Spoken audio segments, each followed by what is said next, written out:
Welcome everybody to Really Dicey. Today I'm here with Barney Menzies, and we're going to talk about Shiver, role-playing in the strange and unknown from Parable Games.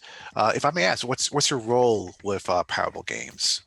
So I'm kind of the project manager, as it were. I'm sort of in charge of more of the boring stuff, a lot of the production and like making sure that everything fits where it needs to go and shipping and all of that kind of stuff. But in terms of the creative role, I'm the lead for the more technical side of the writing. So all of the sort of actual nitty gritty rules of how to make things work in the system has been my work. And then my brother is sort of the more creative writing, narrative stuff, things like that.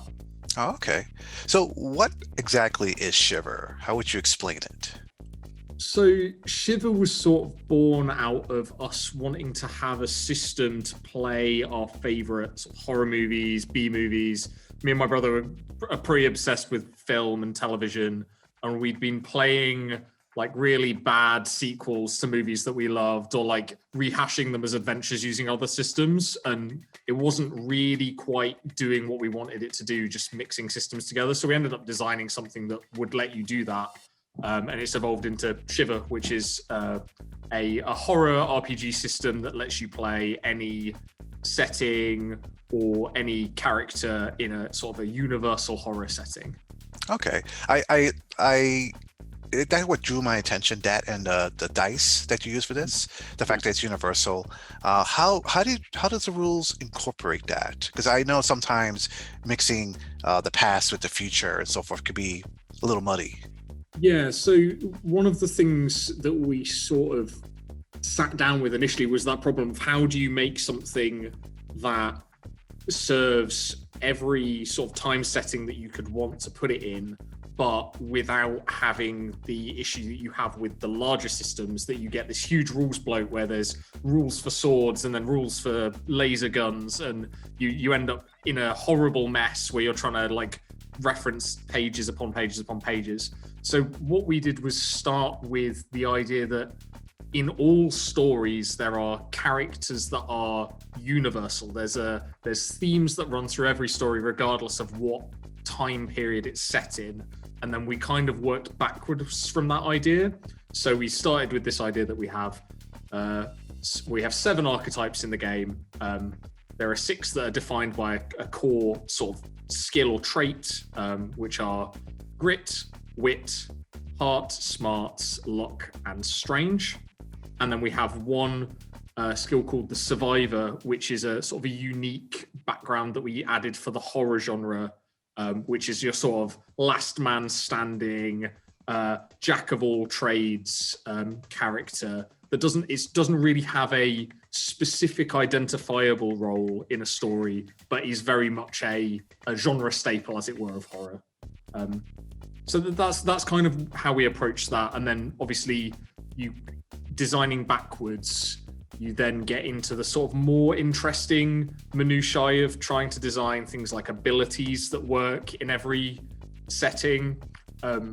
The warrior, which is our sort of physical attribute-based archetype, was actually one of the easiest ones to design for, because it turns out in fantasy settings or sci-fi settings, there's always that bruisery character that's going to use like their muscle to bust down the door and like wrestle with the monsters in the story, regardless of whether they're a werewolf or an alien. And we found that was actually quite true of most characters, like your sort of charisma style characters, which in our game are socialites, have the same thing. Their main attribute is they're good at talking, and you're talking in whatever setting. So it was a challenge, but it was less of a challenge than we initially thought we'd set ourselves. We thought we'd set ourselves quite a sort of a Herculean task that ended up being not easy, but a much more manageable than we thought it would be. Oh, okay. So it's instead of having like classes or even an occupation, it's more of a pretty much like I said, an archetype, a template of sorts, and then you just wrap abilities around to flesh out the character. Yeah, so we have in the game we have skill trees. This isn't something that's really been gone into much detail yet in a lot of the content we've put out, because obviously we've been using pre-generated characters, but we have this core archetype that defines your character and sort of says, roughly, in these areas you should be good. Your strong character should be strong, but maybe your strong character isn't as smart. And that gives you the baseline of your sort of generic things that you'll be doing in the stories, like fighting enemies or talking to NPCs. But then the abilities and the backgrounds and the flaws that you can add to your characters add that real flavor. So one of the things that we really wanted to do with abilities was have characters that kind of recur in lots of films and other pop culture, and try and best represent those characters in a skill tree. So I mean, my personal favorite from the game, there's a ability tree in the socialite class, which is the sort of talking class, about being a cockroach, which is it's like the subversion of the charisma class, where it's the character that talks their way out of trouble, always survives and weasels their way out of every situation. If you've ever seen the film The Mummy, Benny is the biggest inspiration for that kind of character, and we did a lot of work sort of grabbing our favorite bits from pop culture and seeing like the recurring themes like that and bringing them together to have your generic sort of base of characters that exist in every story, and then adding that extra bit of flavor to really be able to go deep into a character as well. Okay. So what else would you say stands out your this book coming out compared to other horror RPGs that are out there? So I think the multiple setting aspects, obviously a big part. There's not a lot of games that are doing that. I think one of the other things that we really wanted to do was make the game immersive. One of the big things with horror role playing is making sure that the atmosphere while you're playing is right, and that players are really in the story, because it's really hard to be scared if you're being pulled out by mechanics that don't quite fit or feel clunky, which is why we designed the dice system as it is, using symbolic dice and not using numerical dice.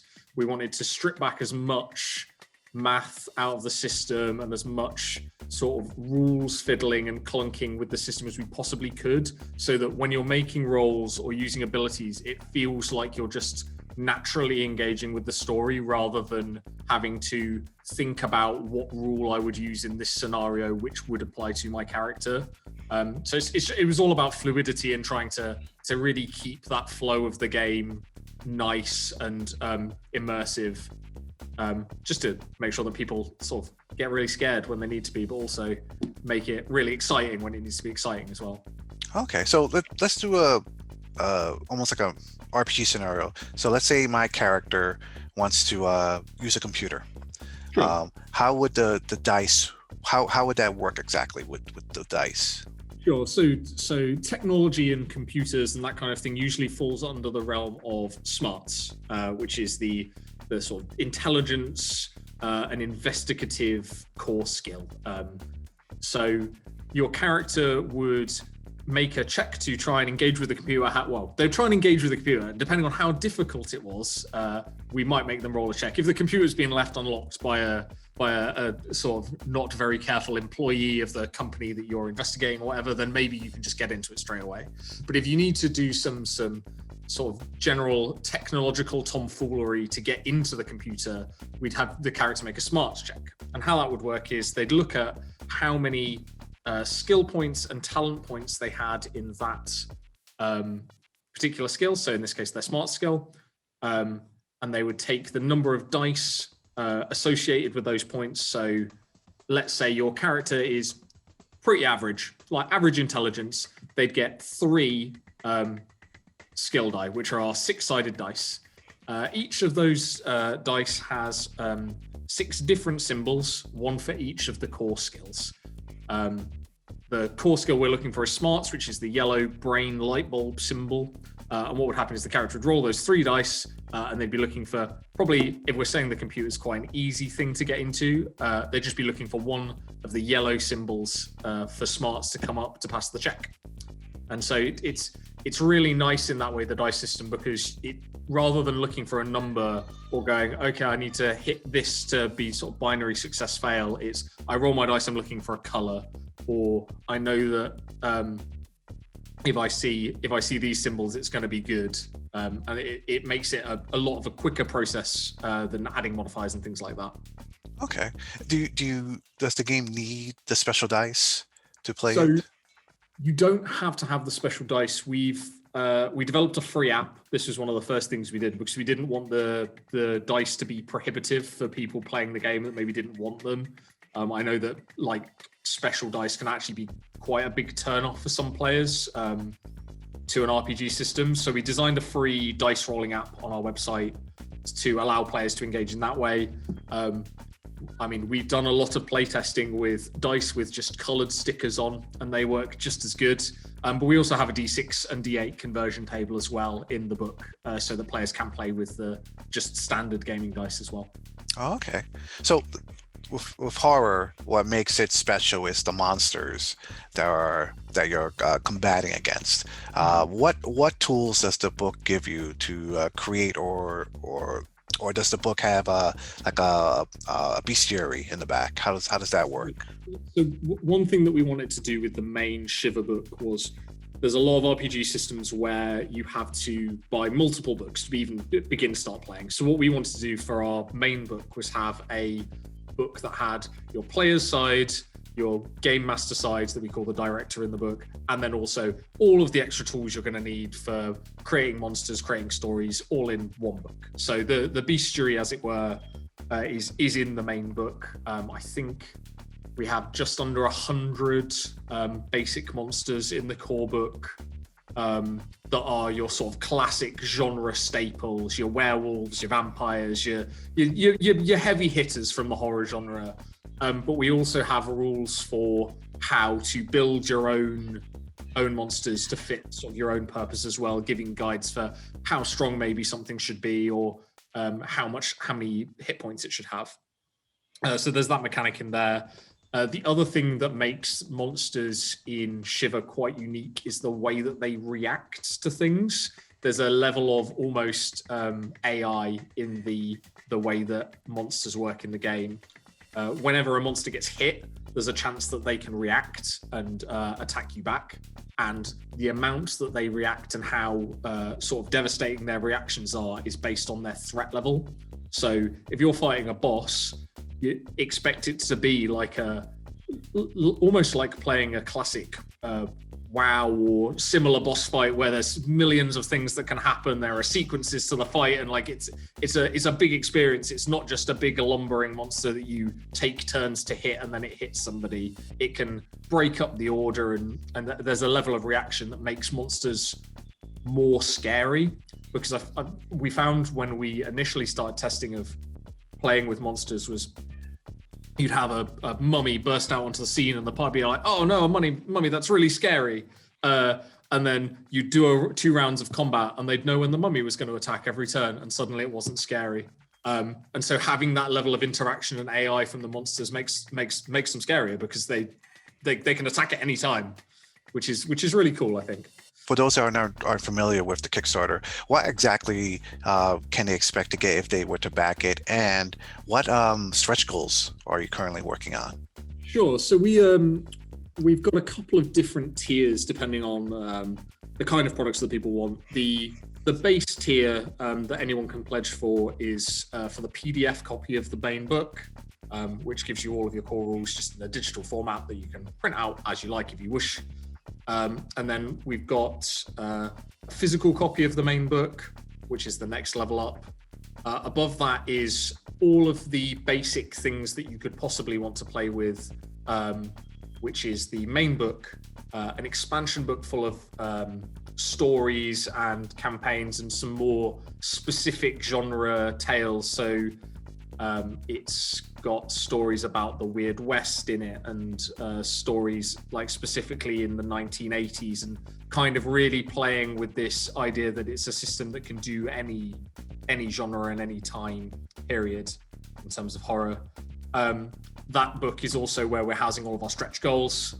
So that tier sort of where the physical stretch goals start coming into play. Then we have our all-in pledge, which is I think it sits at around $100, which is 3 books, which is our core book, our expansion book, and our art book, which is it's, to be honest, absolutely gorgeous. It's sort of details all of the creative work behind the art, talking about the process of designing the monsters and how we ended up with this style of Shiver that we got to, which is really interesting. You also get a pack of the game dice, the specific symbolic dice, and a GM screen in the top one. So there's quite a lot of stuff in that top tier, which is great. And then obviously we're adding stretch goals, loads and loads of stretch goals at the moment. So we have, I think we're at something like 6 additional PDF supplements that we've added to the game so far, plus additional physical supplements in the expansion book, sort of growing that extra book to make it even bigger. We just unlocked a expansion about Irish fairies, sort of a very specific folklore story that I think people are really going to like. It's changed my feelings about the Tooth Fairy forever, let's say. But yeah, and we're currently sort of motoring towards our next stretch goal, which is a quite in-depth sci-fi story called Protocol, which will be added to the expansion book. And we've played that a number of times, and it is brilliant. It's got a lot of amazing classic sci-fi tropes in it, but it also manages to subvert a lot of those classic tropes as well. So it's a really interesting story. So yeah, and we've got absolutely loads more to come. I've actually just finished having a chat with my brother about some other cool things that we've got in the pipeline. So keep your eyes peeled for that. Excellent. Where can outside of the Kickstarter page, of course, where else can people follow more about this book?